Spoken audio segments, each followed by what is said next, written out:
To the June edition, summer solstice edition of the VLab Forum. This is Steve Smith, director of the VLab. I'm joined here in the VLab Forum studios here in beautiful downtown Silver Spring in the shadow of the giant acorn. And we are very glad that you could make it for this edition. Today we have Frank Alsheimer going to present a talk entitled Satellite Training and Operations Resources STOR, the gift that keeps on giving. We're going to talk about the STOR team and what they've been doing to support satellite training using the VLab. I want to remind everyone that the purpose of VLab Forum is to give folks primarily in weather service operations, sometimes no operations, heads up on R2O activities, projects that are informing operations or making their way to operations. They're in some level of maturity so that we can help make those smooth transitions by making sure people are aware of what's coming. Our format for these sessions are about 30 minutes or so of content presented, followed by about the same amount of time for Q&A. We ask that you kind of hold off your questions until the Q&A part. But when we do get to the Q&A part, please use the raise your hand feature in the GoToWebinar to raise your hand, and we will unmute you so you can ask your question directly to our speaker today. That would be Frank. Or you can also use the chat feature to type in your question, in which case we will read it and let Frank respond accordingly. Another reminder is that these sessions are recorded and today's recording will be uploaded to the VLab Forum website shortly after the conclusion of the session. So without further ado, Frank, are you there? I am here. Thanks, Stephen. Okay, so I'm going to say take it away, but one thing to clarify, you're in the Eastern region, but I forget, you are the Sioux in which office? Columbia, South Carolina. Columbia, South Carolina. We got it. All right. So thank you, Frank, and take it away. All right, thank you. Appreciate everybody joining us here this afternoon. Hopefully you all get to know a little bit about some resources that maybe you weren't aware of available, specifically the STOR. And the first part of my presentation, I'm going to kind of give you some background on what prompted this whole project to begin with. And then from there, I'm going to give a live demonstration of the site and show you some of the neat things that you can get on there to hopefully help you in both your personal training as well as if there's any SUs on the line, helping to train your staff. So we'll start, and usually when you talk about the team, you obviously have to have the group photo. So we went with a crystal clear group photo here outside, somewhere with a lot of trees. The field team members are myself, Brian Carcione, the Sioux at Huntsville, Bill Line, who is a forecaster at Pueblo, Colorado, Dr. Stefan Baida, who is the Sioux at Amarillo, and Dave Barber from the Alaska Aviation Weather Unit. Of course, no team would be complete without a couple of leaders, so we had a OCLO rep, Brian Mata from the Forecast Decision Training Division, and we had a note rep, Bill Ward, who's the Pacific Region SSD Chief. So let's talk about the evolution of the STOR, what started it. Well, obviously we knew at some point in the future here that we were going to get a new series of GO satellites, two of which have already been launched. And so with the new technology, there's going to be a need for an awful lot of new training. So we started out with a CERT team. The name of that team has been since usurped by a different CERT team, but we won't go into those kind of details. But this initial team was set up to kind of look at, all right, what are some of the things that we're going to be able to use this new satellite for in training our forecasters. And so sort of we put aside a lot of different tasks that we thought that satellite forecasting would be able to help, along with, you know, looking just beyond not just WFOs, but we had members from the Aviation Weather Center. We have members from Alaska region, we had members from Pacific region, and so we wanted to get a good diversity of all the potential uses of this new satellite set of tools. From there, we had a STAT team, and the STAT team got together and took those basic concepts of what we were going to do and essentially created a training plan to say, all right, this is how we're going to go about making sure our forecasters are ready from day one as soon as the data is available from the new satellites. So from there, what came out of that was the Satellite Foundation course, which anybody in NWS is familiar with.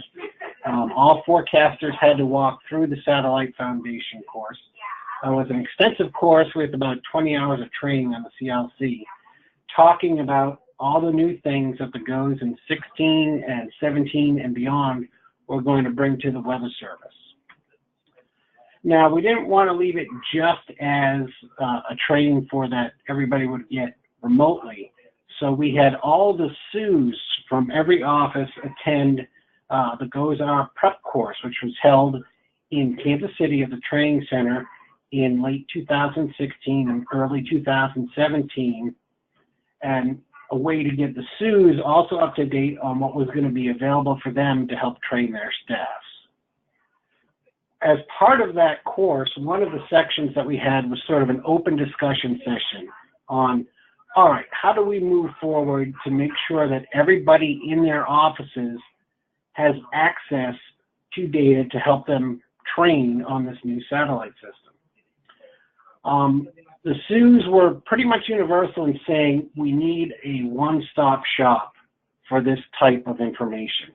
There's a lot of great information out there done from CIs, the cooperative institutes, folks like SIMS in Wisconsin, SIRA in Colorado, NASA Sport down in Alabama, KICS in Maryland, a lot of different resources for this training. Comet, of course, developed some training. Individual SUs would develop their own training, and they really wanted to have one place where they could go to get all this information.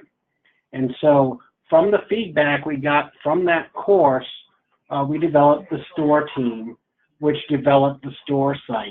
And so that's pretty much the progression of where we stand today. So what are those objectives for the team? Number one is we want to create a mechanism for the multitude of different entities, as mentioned, providing satellite reference, training, and other related information so that they could register content on one page. Obviously, when you're talking about training, you want to be working with the Office of the Chief Learning Officer. So we spent time working with Leroy Spade and others in determining what material should be made available initially on the STOR, as well as in the AWIPS interactive reference tool. And I will be giving live demonstrations of both of those after the slideshow. To get this information, we needed obviously some subject matter experts for the training. So we worked with a couple other teams, the Applications Training Advisory Team for GOES, as well as for LEO, because we didn't want to leave the polar orbiters out. And so we work closely with those other two teams to making sure that the efforts they get in developing the training and the reference are included in the STOR as best as possible, again, to try to solve that one-stop shop issue. And of course, one of the things when you have a lot of data is it can get out of hand pretty quick.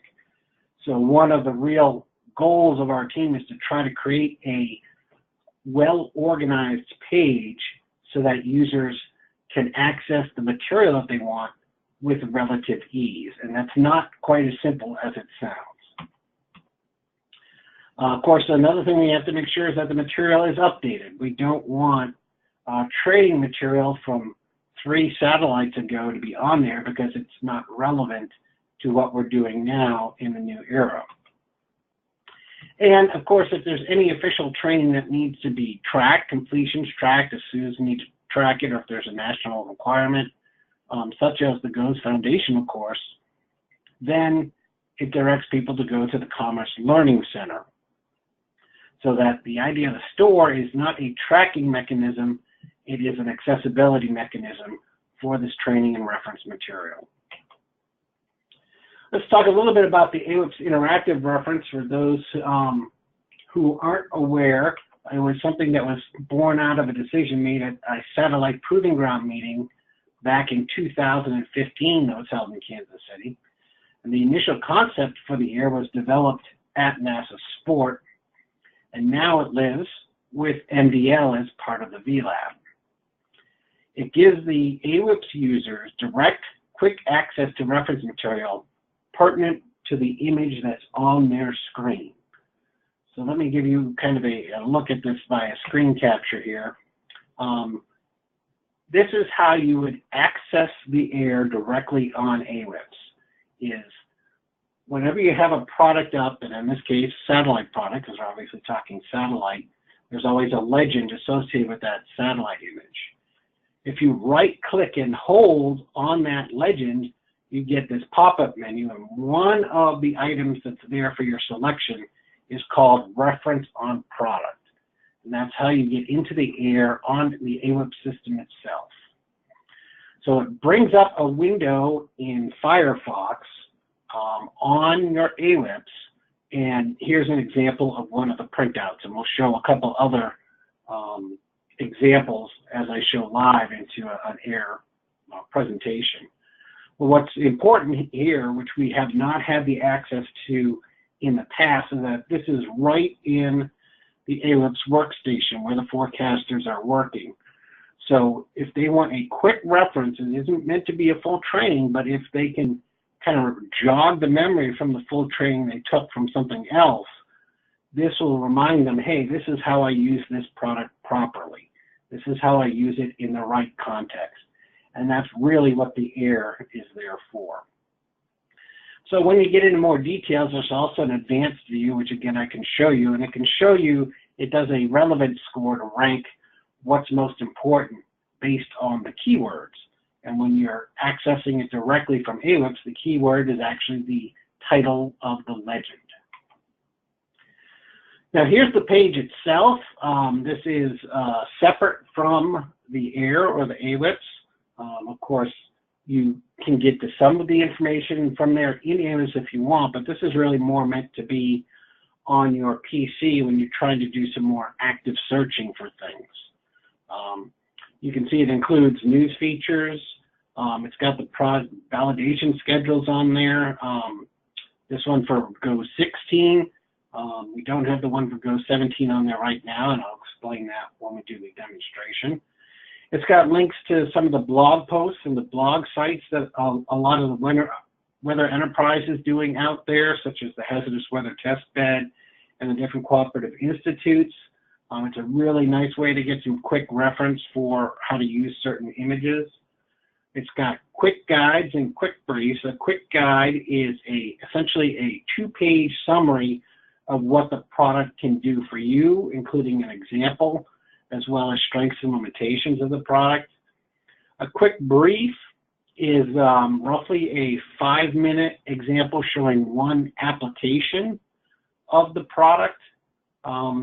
It's meant to be not a full training session, but just kind of a quick, again, a reminder of how somebody might use this product in operations. This also is a warehouse for AWIPS procedures and color curves.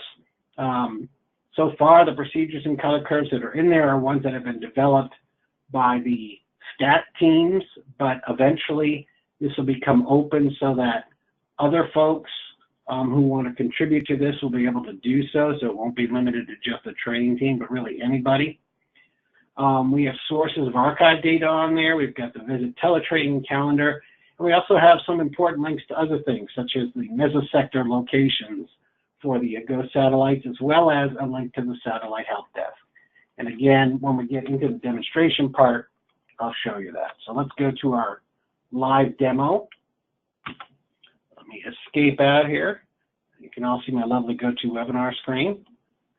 Hopefully you can all see at the current time my STOR screen. Can I get some kind of recognition that you all see my live STOR screen? Yes, Frank, we can see it. Excellent. Okay. So here it is. If you go to log into the VLab and search for STOR, you'll find it, or you can use the direct link up here that's shown in the source code. And again, this all lives on the VLab, so a big thank you to MDL and VLab for their support. This is essentially the front page you come into, where it's got news features. Right now what we've got in there is information about the hazardous weather test bed. We've got the GOES 16 post-launch science product validation schedule for those of you who are interested in that. Right now, of course, the GOES operational schedule is on hold until the engineers for GOES 17 have looked into all the potential options for the near IR and IR channels regarding the cooling system. But once we have information on that, that will, of course, be posted here. And if we page down, you can see we have a link directly to the Visit Teletraining calendar that shows all the different teletrainings that might be useful for you or your staff to learn about these different products on there. And then on the left side, we have all the different page contents. Most of the linking you'll be able to do across the top. Each one of these has different sections here. And I'm going to briefly talk about each of these.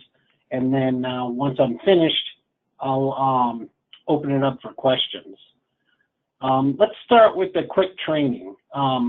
Here we've got several different examples of things that we think that you'll be able to use for reference for learning all these new satellite things. And notice we have GOES and Polar, but right now, with the NOAA 20 being so new, a lot of their training is still being developed for the foundational course, and they haven't gotten to the quick guides and quick briefs yet.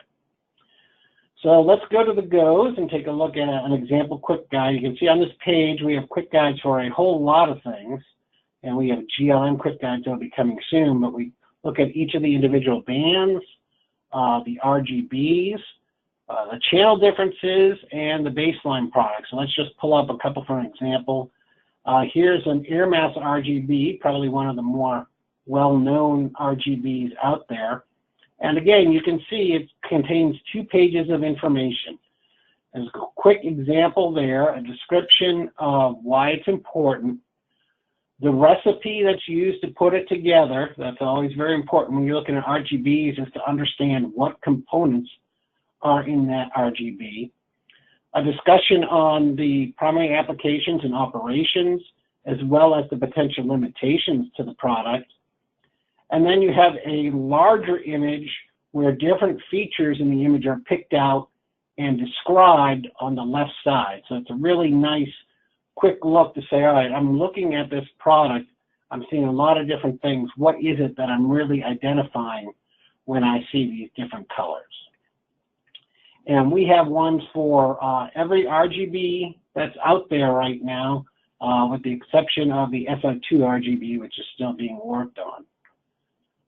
Similarly, we've got things for the different baseline products.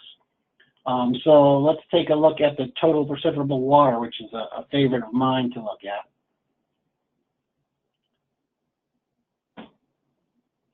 And here's the total precipitable water. Again, it talks about what the product is, the time resolution, the spatial resolution, the uses and limitations, and then some different examples in there of the product. And again, we've got that in there for just about all of the baseline products. And we also have it in there for each of the individual bands.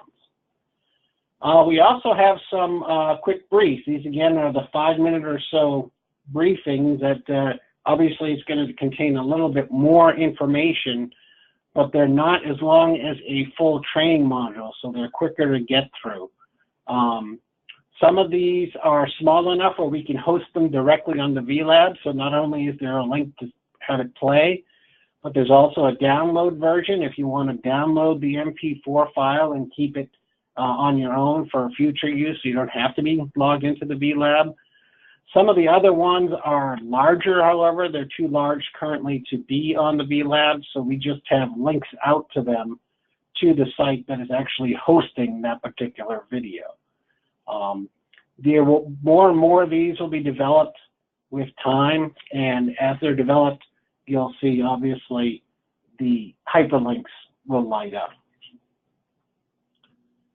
Job aids, we're just about to post the first couple of these. I don't think we've got any up yet now. We don't. But the idea behind the job aids is it's a tool for either a forecaster or Sue to use on a given day to take a look at it, look at the screen that's currently going on for the product you are, and try to identify some of the features that you can see using that product on the screen. Again, I don't have an example yet, but those will be populated over time as the stat teams complete them. One other thing that I have here is I've got an applications matrix, which may help a little bit in determining what to use when. Right now we only have it for the single band, but I will see future versions, including, say, the RGBs or things like that. And across the top is a list of different things you might be trying to look for. Let's say you're worried about dust in this particular case. What you can do is read down the column and click on and get the quick guide information from each of the individual bands that may have a role in helping you determine where there's dust. So there'll be more of these coming as well, but that gives you kind of an example. To move on to the AWIPS items, there's procedures. You can see the name of the procedure, information about what the procedure is going to do, and a little thumbnail. And so you can just click on this to download the XML file for the procedures. Similarly, for color curves, you've got all the CMAP files here on the left. It tells you the potential advantages of using those particular color curves in the information section, and then a thumbnail of what it looks like there on the right. Again, what you have, we don't have a real big selection in there right now because we're kind of limiting to what we want to get on there, but hopefully as we get the ability for more people to contribute, then we will have more folks from different offices contributing to this list, and it should grow with time. Archive data, that's a quick one. Talks about the data in the class array at NCI and how to view it. And then it also looks at the Cirrus slider, which also has a shorter term archive of data that you can look at for purposes. And again, this will be consistently being expanded. I know that you can use now the Weather and Climate Toolkit, for instance, to look at the individual bands on Amazon Big Data. Forums. This is probably the biggest one, the Satellite Help Desk. This is a great place to go and ask questions if you're trying to find something out about a satellite product or image that you just don't understand.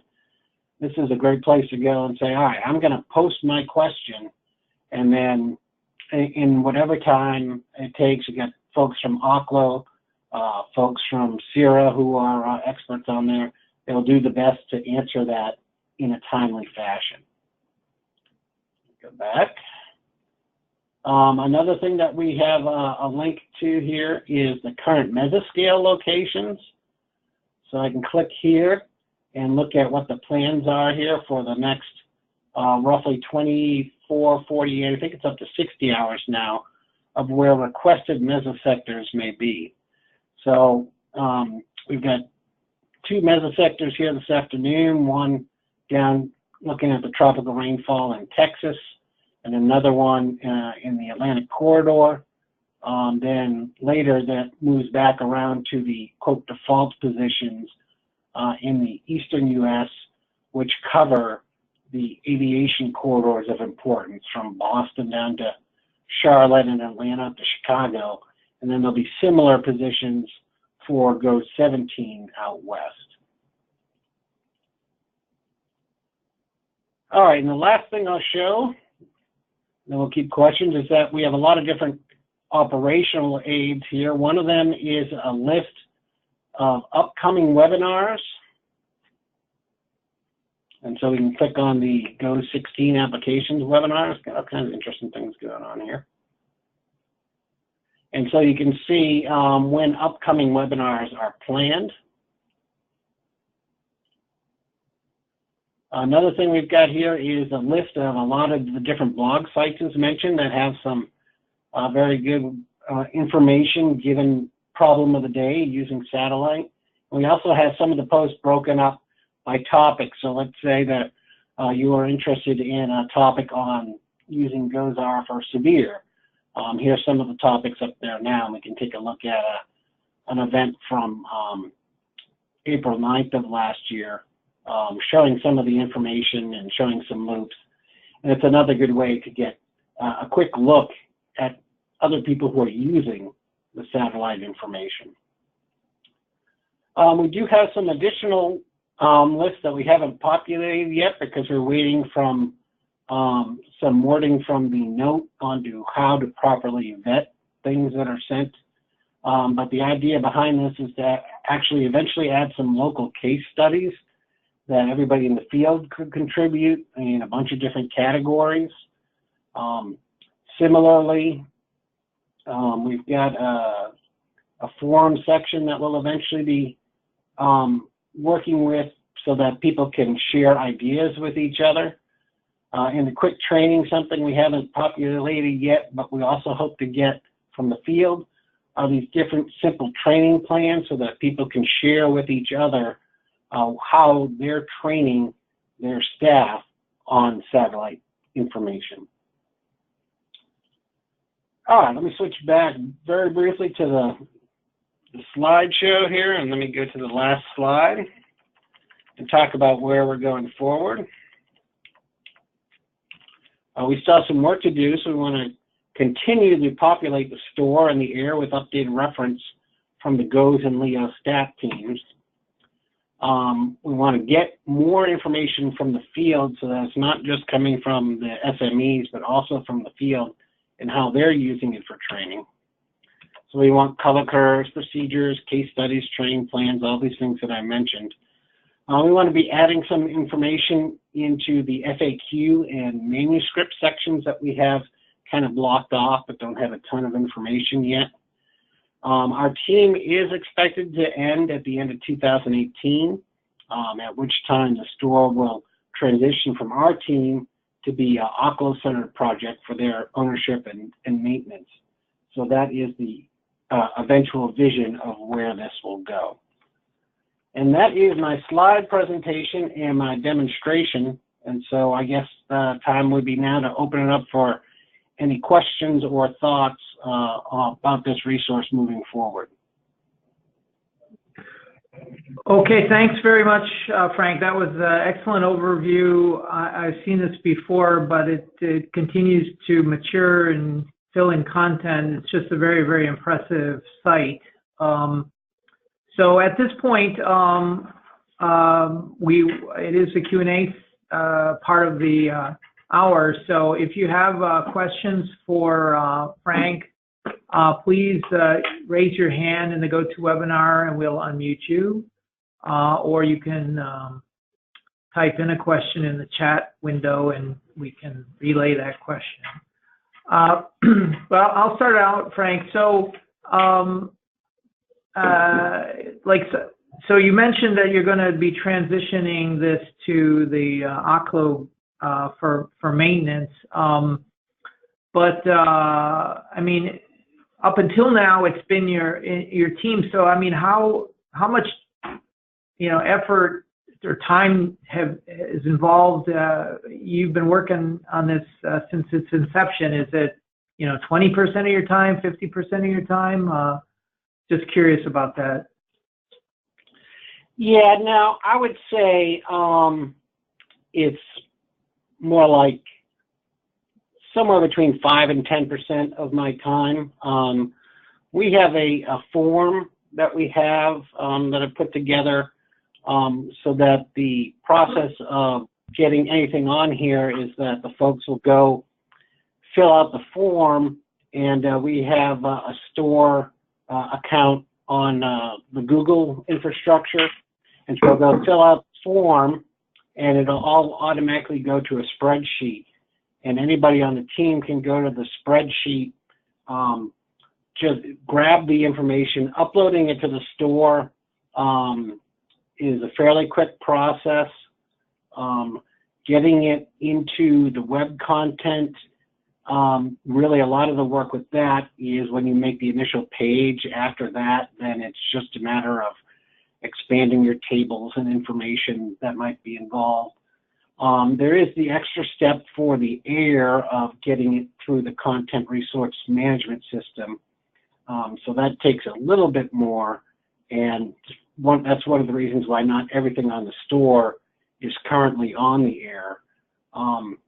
But the idea is to leave as much of a process that's not too difficult as possible for Oklo folks to take forward. Of course, our team isn't, none of us are disappearing from the Weather Service, at least I hope not.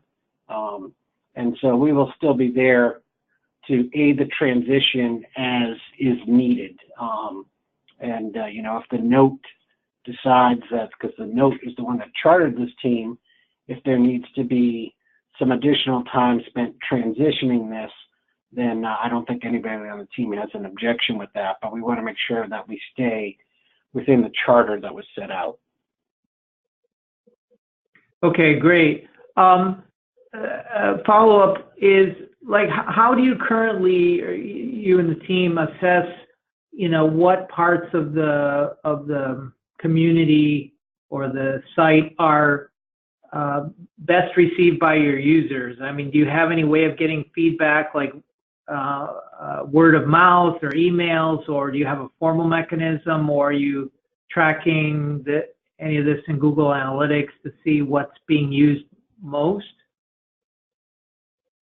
Yeah, I don't think we've gotten to the tracking point. I think that'll be probably further along the line. I think right now we're spending our time trying to get as much populated as possible.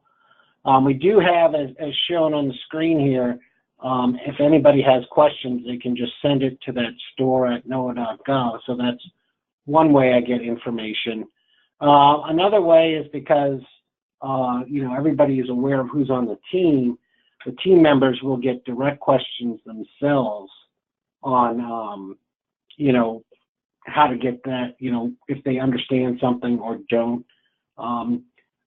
So far, we haven't really had a whole lot of feedback, honestly, which tells me that people are either happy with what they've got. I don't know if one of the reasons why I wanted to do this forum was I'm not sure if everybody's aware that it even exists as an option. So one of the things we want to do is get more press out so that people are aware that all these resources are here in this one place. Right. So, yeah, I mean, this is the perennial problem of any kind of web marketing. And, we have the same issue for the VLab in general. So it's never ending, essentially. And you do need ways to draw people in. And it's often very spotty, or you have pockets of your community which are heavily used and others, less so. Out of curiosity, just anecdotally, if nothing else, what do you believe is the most used parts of the store right now? The access to the quick guides is definitely the most used part of the store. That's, I would say, 60–65% of the questions that I've gotten are, glad this is available. When is the quick guide for this one going to be available? Those kind of things. So it seems that the quick guides are most looked at. Secondly, then would be the archive data, because it's new and people kind of want to know where to get data to use for their local training purposes.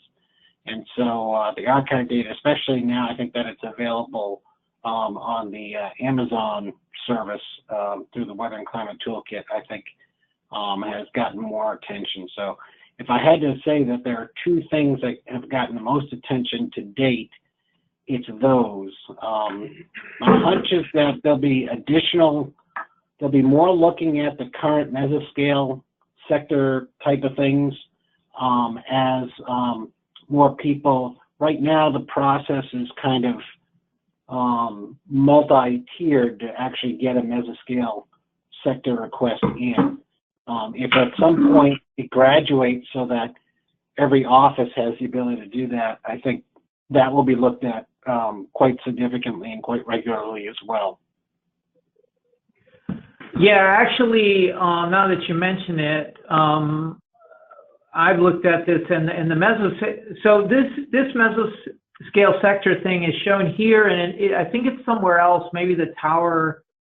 Yeah, the Tower S. The Tower S lab is actually where it lives, but for a while I think that the Tower S, the Tower S community started out as the development community and not so much out there for the public, whereas this has been public since day one. But we're essentially just linking to the Tower S page.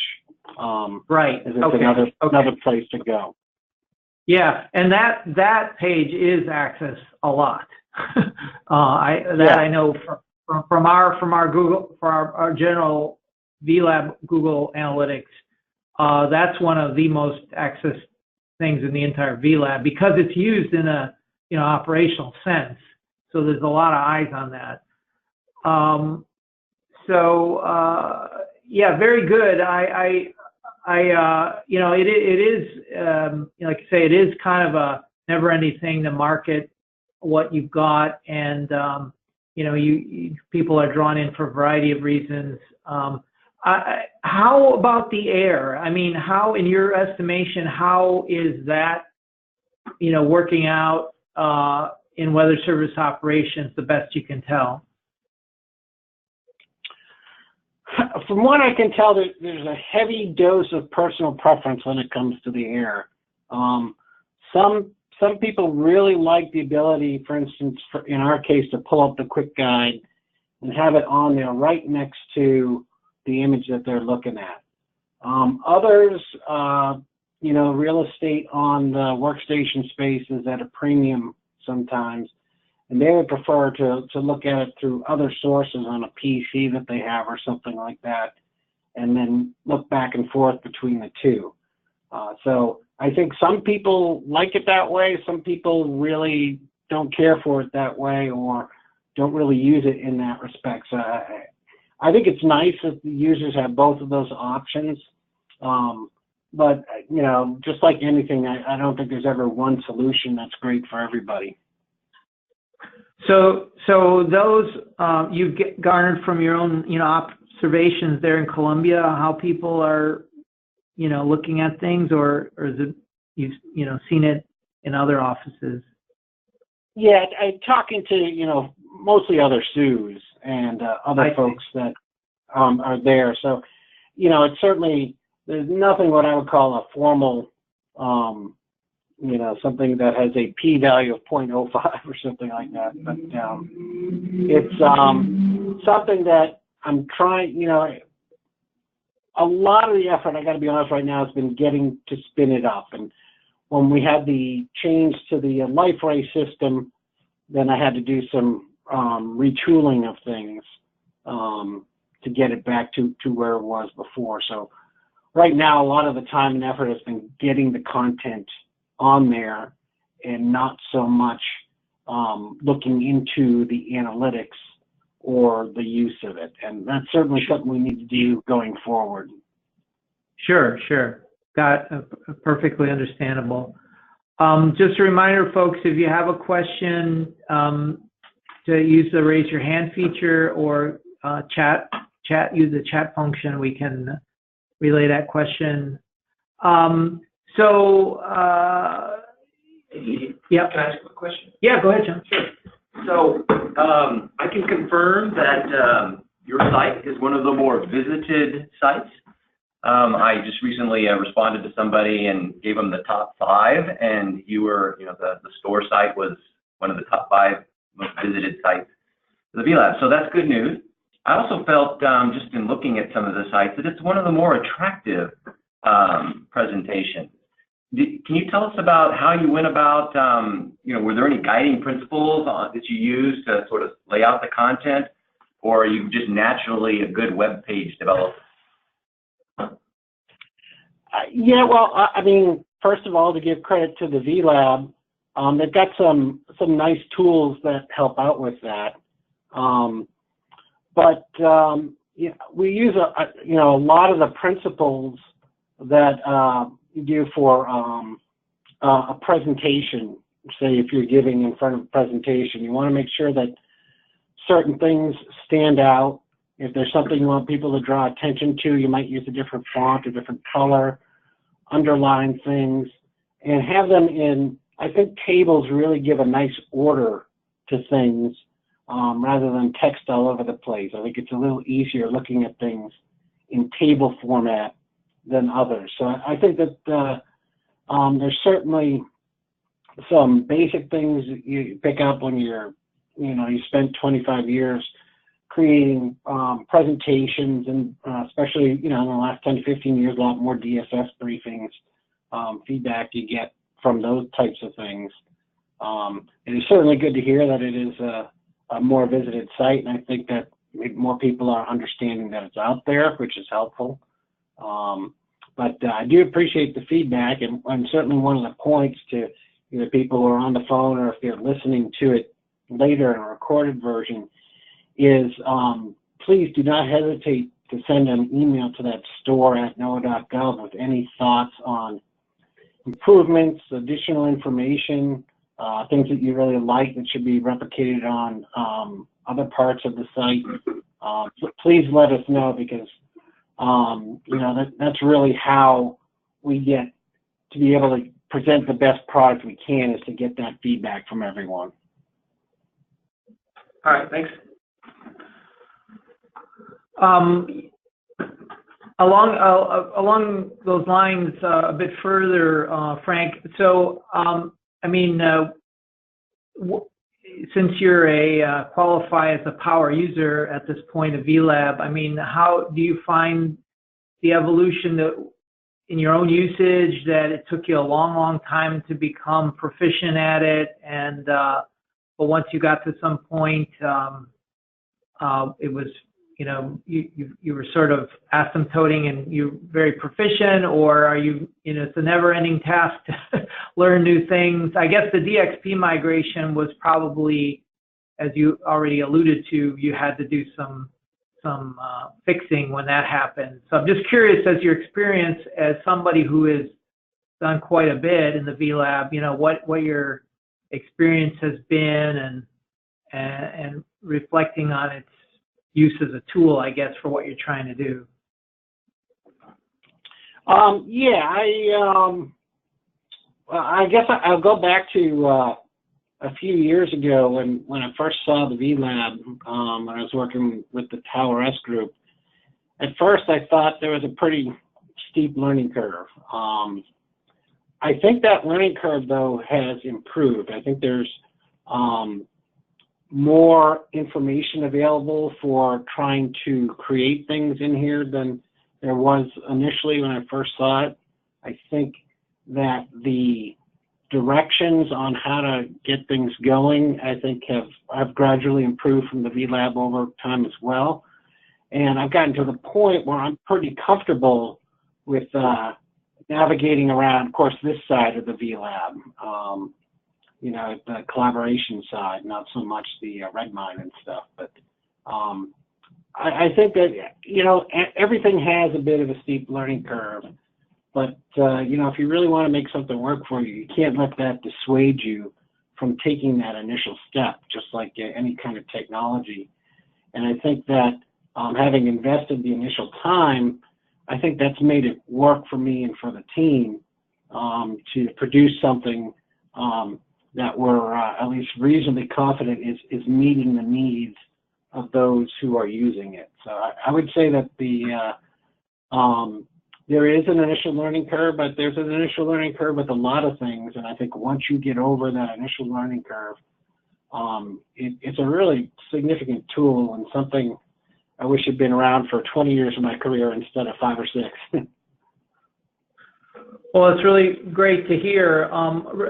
Related to that, and this is not so much a question about VLab, but since the Office of Science and Technology Integration has been around, Dave Myrick, and under Ming Ji's direction, who in turn has been under like Louis Uccellini's direction. One of the whole wheelhouse items for SC&I was to try to improve the sort of sharing of information and collaboration across Weather Service regions and Weather Service organizations, field to headquarters, vice versa. So, do you feel like that we're turning the battleship on that? That, you know, now compared to earlier on in your career, there's you know, more of that taking place, or it's easier to take place?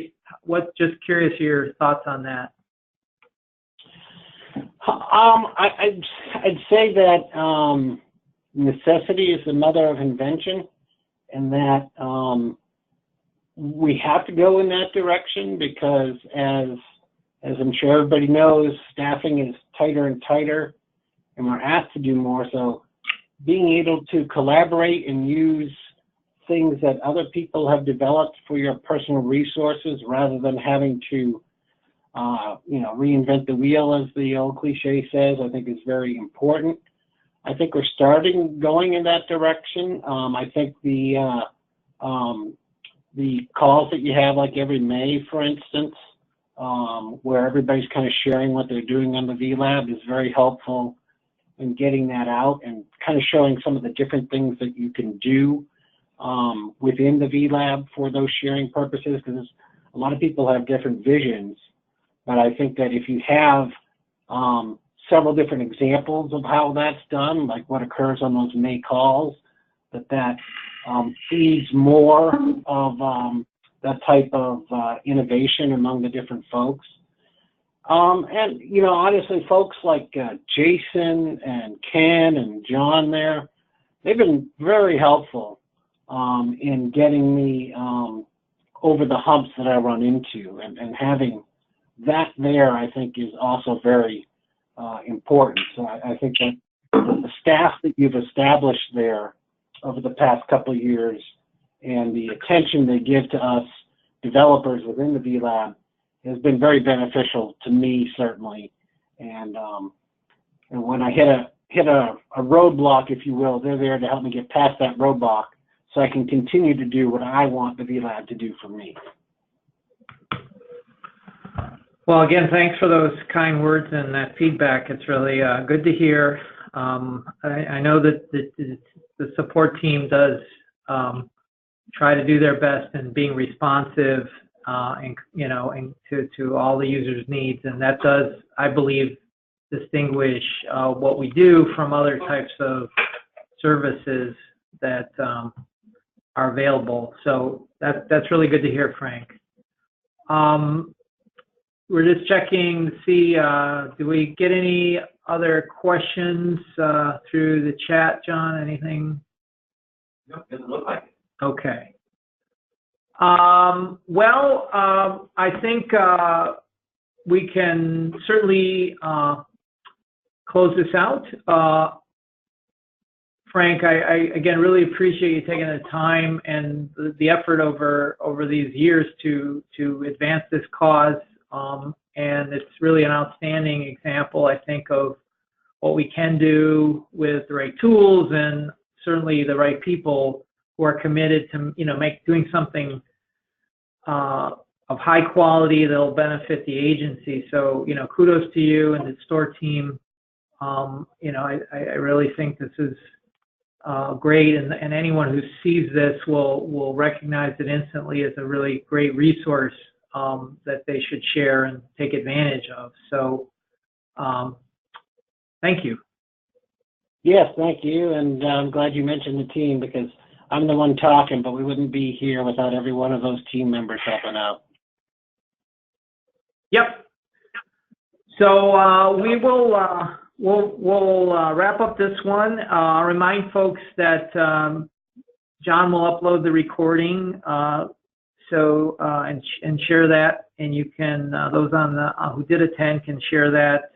But it actually goes to the entire VLab Forum list, so but it'll be up there to share with colleagues, etc. And you know, it's up. Actually, it's in the YouTube, so we can even see how many people look at it after the session. I do want to remind folks that our VLab Forum schedule is always evolving, so we got some great talks coming up over the summer months here, following the first summer month, I guess. In July, on July 18th, we have Diana Stovern, who's going to present a talk on the Extreme Precipitation Forecast Improvement Project. In August 15th, Dr. Jeanette Sutton is going to be providing a talk called Social Media Communication Across the Weather Continuum, Introducing the Social Media Engagement Model for the Weather Service.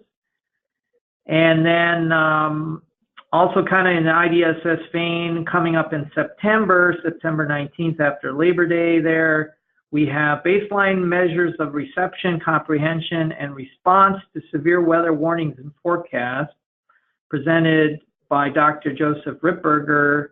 I believe he's with OU out there in Norman. So some really interesting talks coming up, and I encourage you to attend if you can, or wait for the recording to look at after the event. We look forward to seeing you for these upcoming sessions. So thanks everyone, and we will be in touch back July 18th. So take care.